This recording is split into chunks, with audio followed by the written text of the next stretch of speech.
अब आज की इस वीडियो में हम विद्यार्थियों को एक नए अध्याय त्रिभुज का अध्ययन कराने जा रहे हैं। इस अध्याय में आपको त्रिभुजों में सर्वांग समता और असमिका संबंधों को सीखना है और साथ ही सिखाए गए नियमों, प्रमेयों पर आधारित प्रश्नों को हल करना और उनका सत्यापन करना भी आपको सीखना है।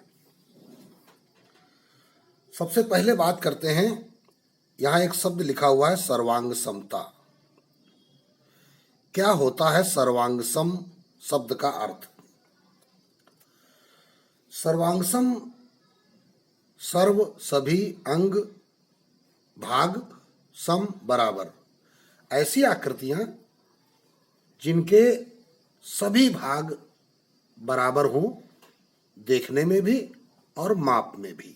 जैसे यदि आप किसी दुकान से एक ही कंपनी की दो पेंसिलें लें, एक ही ब्रांड की, तो दोनों पेंसिलों का आकार बराबर होगा।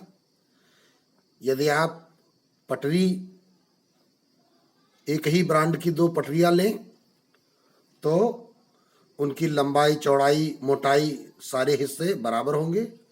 दो माचिस की तीलियां लें तो दोनों माचिस की तीलियों का आकार अगर एक ही कंपनी की हैं तो बिल्कुल मिलेगा। माचिस के डिब्बे, तो तमाम ऐसी आकृतियां हैं जो सर्वांगसम होती हैं, अर्थात उनके सभी अंग समान होते हैं। बात की जा रही है कि त्रिभुजों में सर्वांग समता। तो अब हम त्रिभुजों में सर्वांग समता के लिए यहाँ पर आपको ये देखिए, एक त्रिभुज हमने आपके सामने रखा हुआ है। इसको थोड़ा सा हमने कलर किया हुआ है और एक यह त्रिभुज आपके सामने रख दिया गया है और इसको थोड़ा सा अलग तरीके से देखिए छायांकित किया गया है। अभी यह दोनों त्रिभुज एक दूसरे की बराबर माप के ही हैं। जैसे यदि हम इस त्रिभुज को अगर ऐसे ही इस त्रिभुज के ऊपर रखते हैं तो देखिए कुछ बराबर एक दूसरे को नहीं छाप रहे हैं, लेकिन जैसे ही इस त्रिभुज को हम उल्टा कर दे रहे हैं और यह त्रिभुज ठीक इसके ऊपर आ जाता है। ये देखिए, हम अपने हाथ पर इसे बराबर करके हुए अपने कागज पर फिर रख रहे हैं। अब देखिए, आपको केवल एक ही त्रिभुज दिखाई दे रहा है और इसके नीचे वाला जो दूसरा त्रिभुज है वो गायब हो गया है। थोड़ा सा अगर हम इन दोनों त्रिभुजों को इस प्रकार देखिए अलग कर दिए हैं तो अब विद्यार्थियों को क्या दिखाई पड़ रहा है कि त्रिभुजों की भुजाओं में समांतरता का गुण विद्यार्थियों को दिखाई पड़ रहा है। अभी क्या लग रहा है, नीचे वाले त्रिभुज की जो भुजा है ये वाली और ऊपर वाले की त्रिभुज की भुजा समांतर है, ये भुजा भी समांतर है।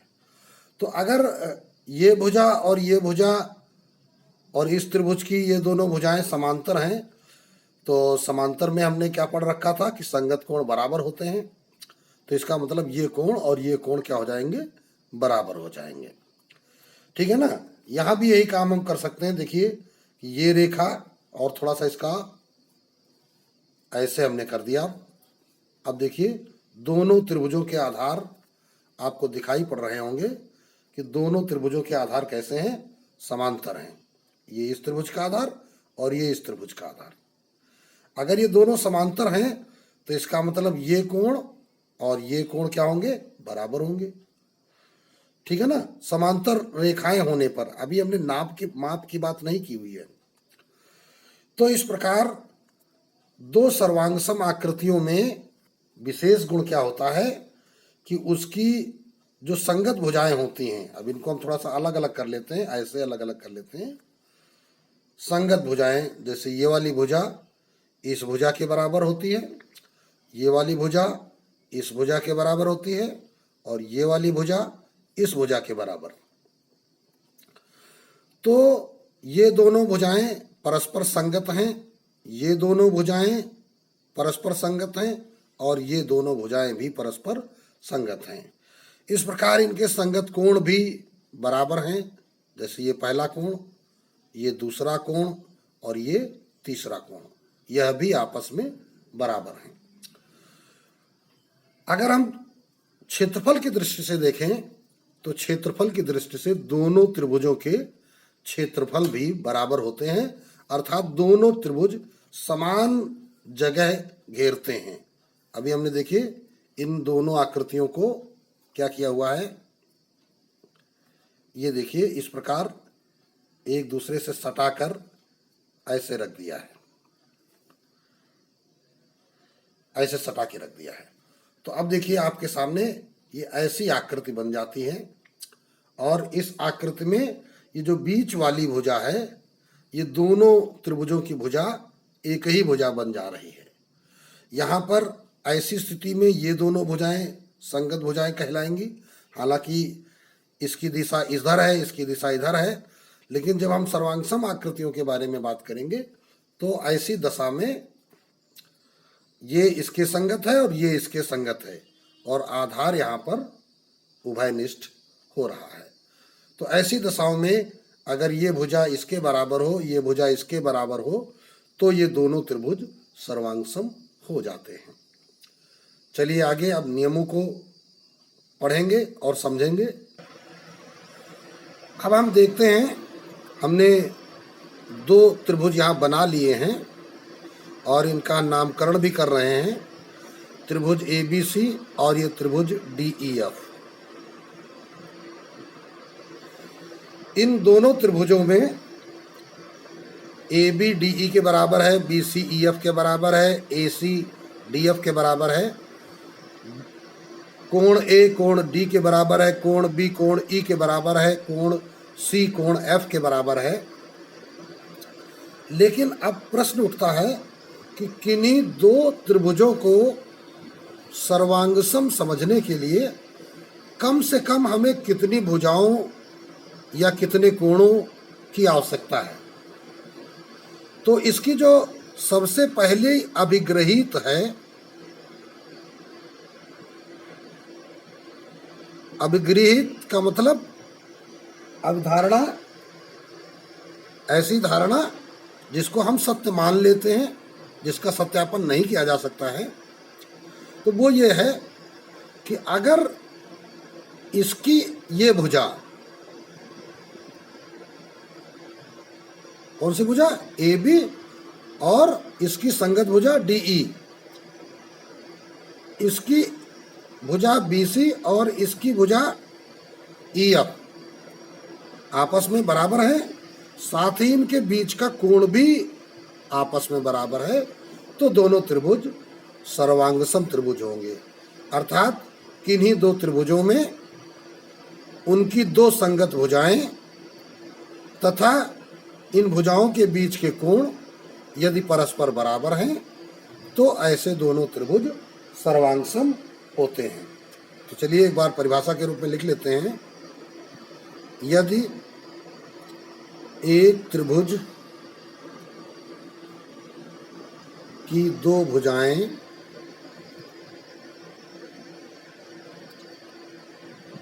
तथा उनके बीच का कोण दूसरे त्रिभुज की संगत भुजाओं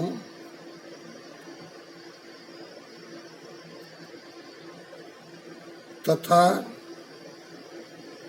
उनके बीच का कोण यदि परस्पर बराबर हो तो दोनों त्रिभुज सर्वांगसम होते हैं। ये इसकी अभिग्रहित है। तो अब देखिए, इसको हम रेखागणित की भाषा में लिखते हैं। यदि त्रिभुज ABC तथा त्रिभुज DEF में AB बराबर DE, कामा BC बराबर EF तथा कोण B बराबर कोण E, तो त्रिभुज ABC, ये सर्वांगसम का चिन्ह है, सर्वांगसम त्रिभुज DEF, ये पहला नियम है, या इसको हम अभिग्रहित बोल देते हैं। त्रिभुजों की सर्वांगसमता से संबंधित मुख्य नियम या पहला नियम या अभिग्रहित, इसको हम बोलते हैं। इसको अभी हमने आकृतियों के माध्यम से एक दूसरे पर रख कर आपको समझाया था कि दो आकृतियां कब सर्वांगसम होंगी, जब उनके झुकाव और अंग या भुजाएं परस्पर बराबर होंगे, तभी ऐसा संभव होगा। अब इसके बाद जो इसके अन्य नियम आते हैं वो प्रमेय बन जाते हैं, जैसा कि आगे हम देखते हैं। पहली प्रमेय, इसको हम कहेंगे, आगे चलते हैं, प्रमेय 1। यहाँ पर ये जो अभिग्रहित आपको दिखाई गई है, तो इसको एक नाम और दिया जा सकता है, भुजा कोण भुजा अभिग्रहित, ऐसे कह सकते हैं, भुजा कोण भुजा अभिग्रहित। अंग्रेजी में इसे side angle side SAS rule भी कहते हैं। अब प्रमेय 1 पर आते हैं।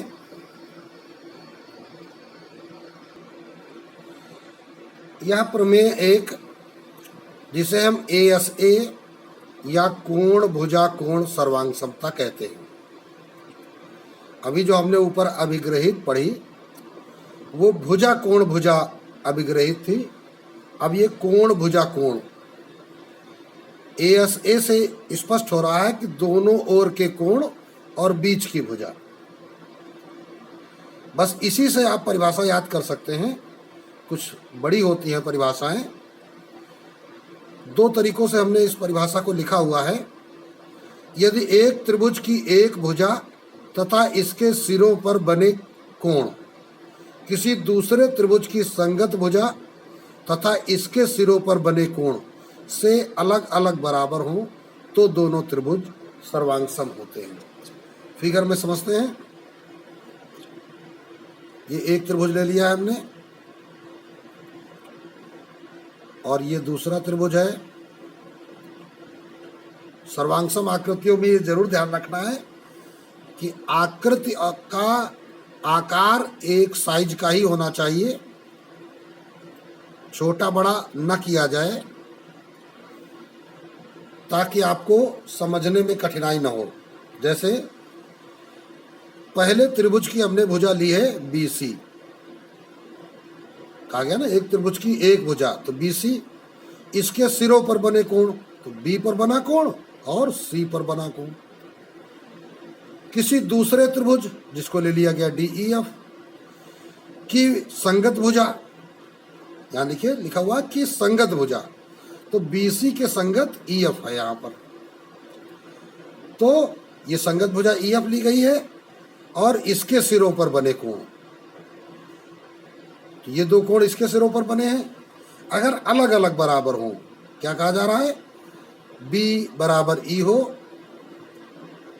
B बराबर E हो कोण, और क्या कोण दूसरा ये C बराबर कोण F हो, और क्या BC बराबर EF। ये तीन चीजें अगर बराबर हैं तो ये दोनों त्रिभुज सर्वांगसम होंगे। दूसरे तरीके से देखो इसको कैसे हम पढ़ते हैं। यदि एक त्रिभुज के दो कोण तथा इसके अंतर्गत भुजा, ये बिल्कुल इसी रूल के जैसा लिखा हुआ है। देखिए दो कोण और दोनों कोणों के मध्य भुजा, यहाँ पे देखिए ये दो कोण और दोनों कोणों की ये अंतर्गत भुजा। तो यदि एक त्रिभुज के दो कोण अर्थात BC, इसके अंतर्गत भुजा अर्थात BC, किसी दूसरे त्रिभुज के संगत कोण तो B के संगत E, C के संगत F, और इसके अंतर्गत भुजा अर्थात EF से अलग अलग बराबर हों अर्थात B बराबर E, C बराबर F, BC बराबर EF, तो दोनों त्रिभुज सर्वांगसम होते हैं। ये परिभाषा हो गई। तो ये तो अभी हमने केवल आपको परिभाषा बताई है। अब विद्यार्थियों को इस प्रमेय का सत्यापन सिखाएंगे। अब मान लीजिए कि ऊपर ये आपकी मुख्य प्रतिज्ञा लिखी हुई है, ये हमने फिगर बना लिया है। अब आगे पहली हेडिंग होती है ज्ञात है। त्रिभुज ABC तथा त्रिभुज DEF में क्या क्या ज्ञात है। कोण B बराबर कोण E, कॉमा कोण C बराबर कोण F तथा BC बराबर EF। सिद्ध करना है कि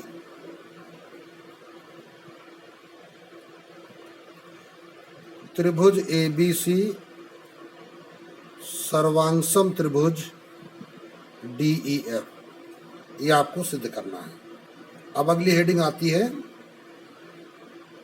उपपत्ति।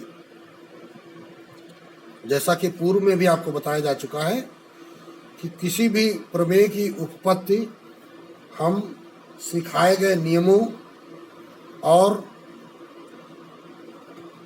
ज्ञात मटेरियल की सहायता से करते हैं। तो इससे पहले हमने जो अभिग्रहित जान रखी है कि दो त्रिभुजों में यदि उनकी दो भुजाएं और उसके बीच का कोण आपस में बराबर है तो फिर दोनों त्रिभुज क्या होते हैं, सर्वांगसम होते हैं। दो भुजाएं, जैसे एक भुजा ABDE आपस में बराबर हो, दूसरी भुजा BCEF आपस में बराबर हो और उनके बीच का कोण B और E आपस में बराबर हो, अर्थात भुजा कोण भुजा नियम को अभिग्रहित के रूप में हम स्वीकार कर चुके हैं। तो हमारा मुख्य कार्य हो जाएगा कि AB को हमें DE के बराबर सत्यापित करना है। लेकिन ये तो इस प्रमेय ने तो बताया नहीं है कि AB और DE आपस में बराबर है। तो हम मान लेते हैं, माना कि AB is not equal to DE। हमने सोच लिया कि AB और DE आपस में बराबर नहीं है। तो हमने क्या किया कि AB के बराबर यहाँ E से एक बिंदु यहाँ ले लिया, इसका कोई नया नाम रख दिया G। ये GE जो है, हमने सोचा कि ये AB और DE आपस में बराबर नहीं है, तो AB बराबर हमने GE ले लिया और इधर G को F से मिला दिया रचना के लिए। AB बराबर हमने क्या ले लिया है, GE। ये कैसे लिया हमने, रचना के माध्यम से। हमने क्या किया, AB बराबर GE रचना के माध्यम से ले लिया। अतः अब उठाएंगे त्रिभुज ABC तथा दूसरी त्रिभुज GEF में। तो हमने क्या देखा कि AB बराबर हमने GE ले लिया है। नंबर एक बात, कहाँ से, रचना से। दूसरी बात, ये देखिए कोण B कोण E के बराबर ज्ञात है, कोण E के बराबर ज्ञात है। दो बातें हो गई।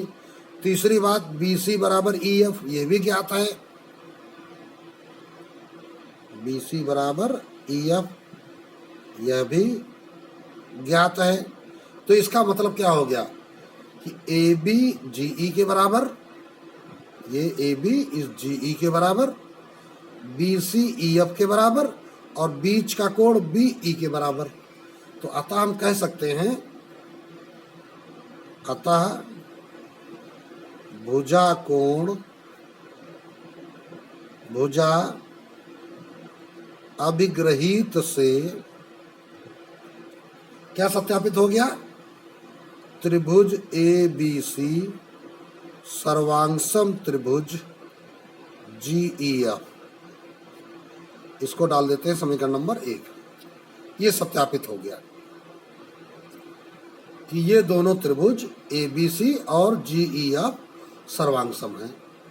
तो अगर ये दोनों त्रिभुज सर्वांगसम है तो इसका मतलब इसकी तीसरी भुजा और तीसरा कोण भी बराबर होनी चाहिए। ये C कोण इस कोण के बराबर होना चाहिए। तो हम क्या कह देंगे, अतः कोण ACB बराबर कोण GFE। देखो भाई, यहां पर भी देख सकते हो ACB हमने ऐसे लिखा हुआ है, A के बाद C के बाद B। तो इसी प्रकार यहां लिखना होगा GFE। आकृति में आ जाओ, जब हमने कहा ACB तो संगत क्या बनेगा, GFE। वैसे ही उसी चाल में बात करनी है।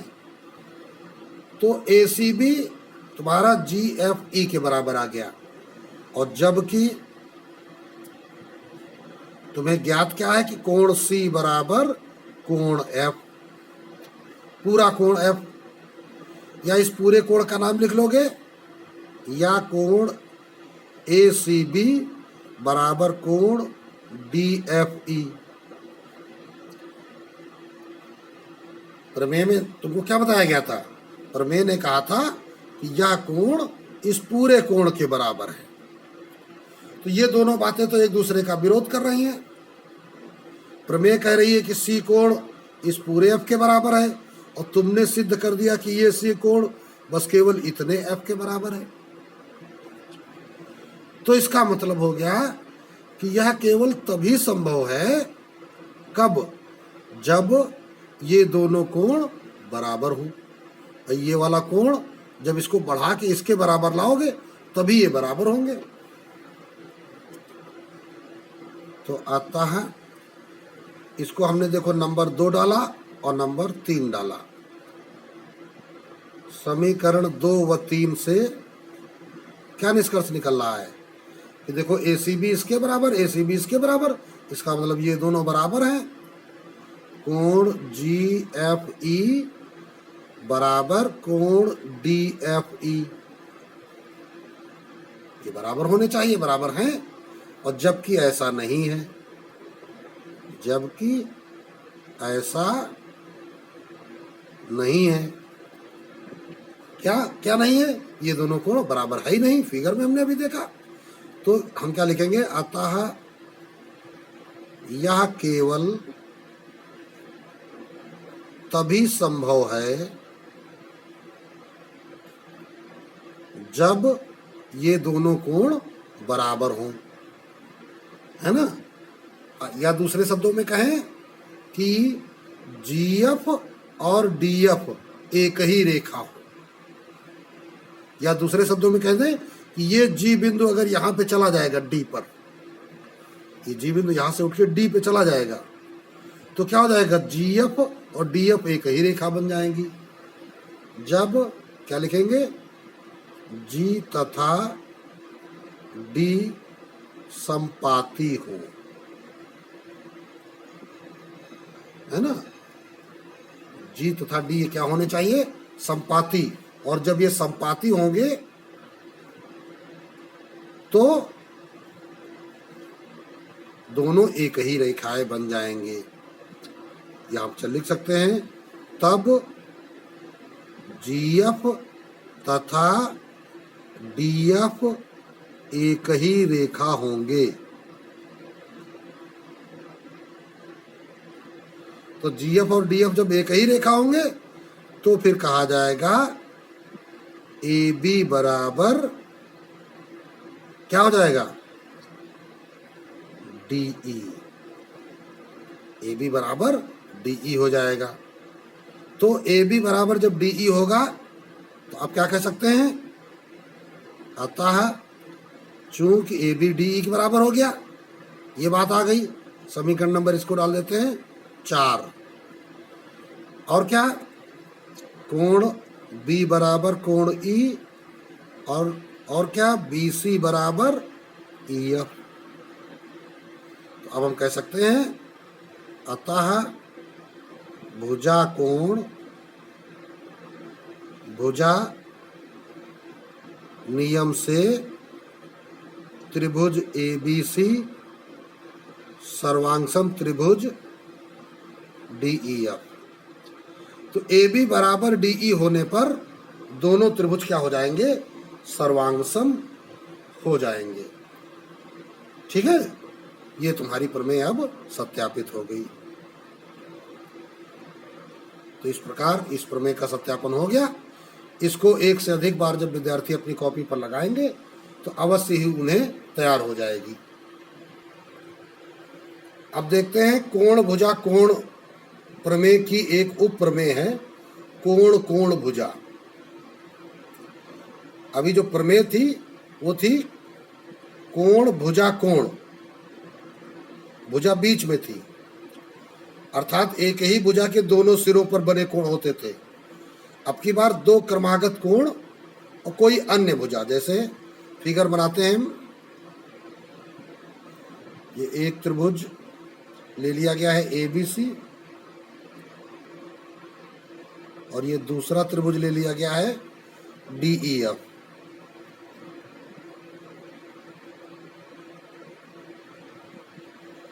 तो करेंगे क्या कि पहले त्रिभुज का कोण ए, दूसरे का डी, इसका बी, इसका ई। पहला कोण पहले से बराबर, दूसरा कोण दूसरे से बराबर। अब हम इन दोनों कोणों के बीच की भुजा नहीं लेंगे, तीसरी भुजा हमने ले ली, बी सी और ई एफ। तो ज्ञात है त्रिभुज ए बी सी तथा त्रिभुज डी ई एफ में कोण ए बराबर कोण डी, कोण बी बराबर कोण ई तथा बी सी बराबर ई एफ। अब विद्यार्थियों को लग रहा होगा कि उसमें भी तो बी सी बराबर ई एफ लिया गया था, तो वहां पर कोण दोनों आधार के लिए गए थे, बी सी भुजा के दोनों ओर के कोण लिए गए थे। यहाँ ए बिंदु का कोण, बी बिंदु का कोण और तीसरी भुजा, चाहे बी सी ले लो चाहे ए सी ले लो, तो हमने बी सी ले लिया है। तो अब सिद्ध क्या करना है,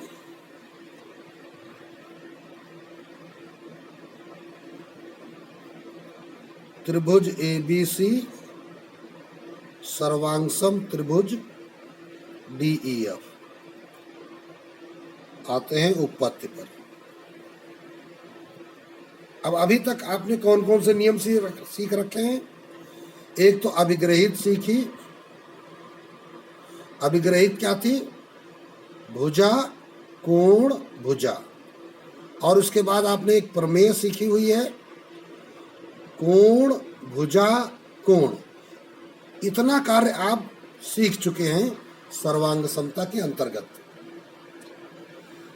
तो अगर इन दोनों का नियमों का प्रयोग या दोनों में से किसी एक नियम का प्रयोग यहाँ पे हो जाए तो हमारा कार्य सत्यापित हो जाएगा। मतलब अगर हमको ये पता चल जाए कि ये सी कोण इस एफ कोण के बराबर है, तो फिर हम कोण भुजा कोण नियम से, कोण भुजा कोण नियम से दोनों त्रिभुजों को सर्वांगसम कह देंगे। तो चलिए ये कार्य तो बड़ी आसानी से हम निकाल सकते हैं। कैसे भाई, इस त्रिभुज के दो कोण पता है तो तीसरा कोण निकाल लेंगे, इस त्रिभुज के दो कोण पता है तो तीसरा कोण निकाल लेंगे। तो लिखेंगे क्या, चूंकि त्रिभुज ए बी सी में कोण ए प्लस कोण बी प्लस कोण सी बराबर 180 अंश। तो हम कोण सी निकालने जा रहे हैं। तो क्या हो जाएगा 180 माइनस कोण ए माइनस कोण बी। कोण सी बराबर ए और बी का पक्षांतर कर दीजिए इधर, ठीक है ना। पक्षांतर करने पर ये हो गया। तो अब कोण सी बराबर 180 माइनस, अब देखो कोण ए बराबर क्या दिया गया है, कोण डी। कोण बी बराबर क्या दिया गया है, कोण ई। आगे कारण लिख दो, चूंकि कोण ए बराबर कोण बी, कोण बी बराबर कोण ई ज्ञात है। ये कारण लिख दिया हमने। तो 180 से हम डी और ई कोण निकालें। फिगर में आ जाओ। डी कोण और ई कोण, ये दो कोण अगर 180 से निकाल दिए जाए तो एफ कोण बच जाएगा, क्योंकि इसके भी तीनों कोणों का योग 180 अंश होगा। तो 180 से डी और ई घटाने पर कोण एफ आ जाएगा। तो देखिए निष्कर्ष निकल आया, कोण सी बराबर कोण एफ। क्या हो गया, ये कोण सी कोण एफ के बराबर हो गया। अब क्या लिखेंगे, अब त्रिभुज ABC तथा त्रिभुज DEF में हमने क्या चुना, कोण B बराबर कोण E। ये तो तुम्हें ज्ञात है। और क्या, BC बराबर EF, ये भी तुम्हें ज्ञात है। और तीसरी बात ये देखो, समीकरण 1 से हम ला चुके हैं क्या, कोण C बराबर कोण F, समीकरण 1 से। तो देखिए क्या हो गया, कोण भुजा कोण, अतः कोण भुजा कोण, ये क्या थी, प्रमेय। प्रमेय से कह दिया जाएगा कि त्रिभुज ABC सर्वांगसम त्रिभुज DEF। हो गया सत्यापन, ये प्रमेय आपकी सिद्ध हो गई। तो इस प्रकार इस प्रमेय की उत्पत्ति विद्यार्थियों ने सीख ली। यहाँ पे ये रफ कार्य है, हमने आपको केवल समझाने के लिए लिखा था। तो ये इसका सत्यापन हो गया। तो आज के इस वीडियो में विद्यार्थियों ने सर्वांग की अभिग्रहित जो मुख्य है और उसके साथ ही उसकी कोण भुजा कोण संबंधी एक प्रमेय तथा कोण कोण भुजा सर्वांग समता उप प्रमेय को भी सीखा। इन प्रमेयों का सत्यापन विद्यार्थी अपनी उत्तर पुस्तिका पर बारंबार करेंगे, क्योंकि ये अगर आपका स्वतः कार्य करना आपको आ गया तो आपके अंदर एक तार्किक विकास की क्षमता उत्पन्न होगी और आप अन्य प्रश्नों को आसानी से हल कर सकेंगे।